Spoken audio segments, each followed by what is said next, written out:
c'est une passion, c'est vouloir rendre les choses belles en fait. On passe assez rapidement d'un chantier à l'autre et ça c'est ce qui me plaît, quoi. Moi, c'est la décoration que j'aime bien, la finition, quoi, les dessins. Les qualités primordiales sont bien sûr la patience, la propreté, le fait d'être poli. On a 2 semaines de travail et 1 semaine en formation au CFA. Alors, dans les ateliers, on apprend tous les travaux de préparation et ensuite tout ce qui est travaux de finition. Donc on a peinture, revêtement, on peut avoir du sol, vitrerie. En préparation, c'est 80% du temps. Donc il y a souvent des tapissés, certains endroits c'est lessivé, ensuite il faut poncer. Ils sont amenés à réaliser de la peinture en intérieur et en extérieur, donc en façade. Là en fait je peins et après je vais réchampir la baguette. Le champir en fait c'est bien faire un rabord droit en fait, avec une autre couleur.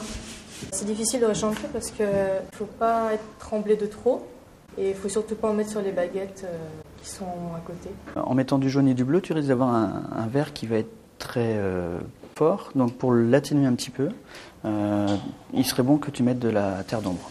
Donc pour faire une recherche de teinte, on part d'un blanc. Je dois faire un vert, donc je prends du bleu et du jaune. Ce que j'aime surtout, c'est la tapisserie. Poser la tapisserie, j'adore. On doit toujours prendre des aplombs pour être sûr que notre tapisserie sera bien droite.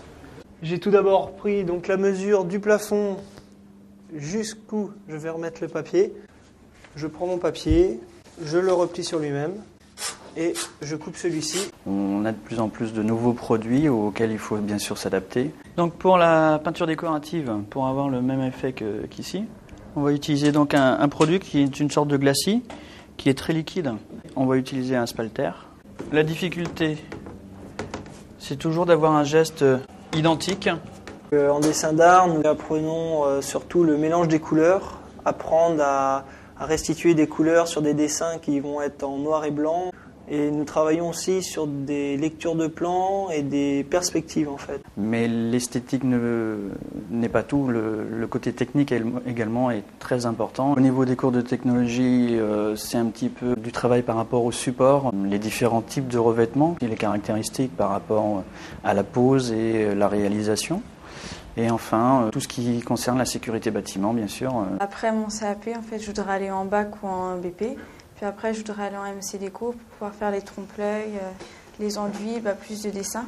Mon père est artisan peintre et j'ai l'intention de reprendre son entreprise. Plus tard, je souhaiterais devenir peintre en bâtiment.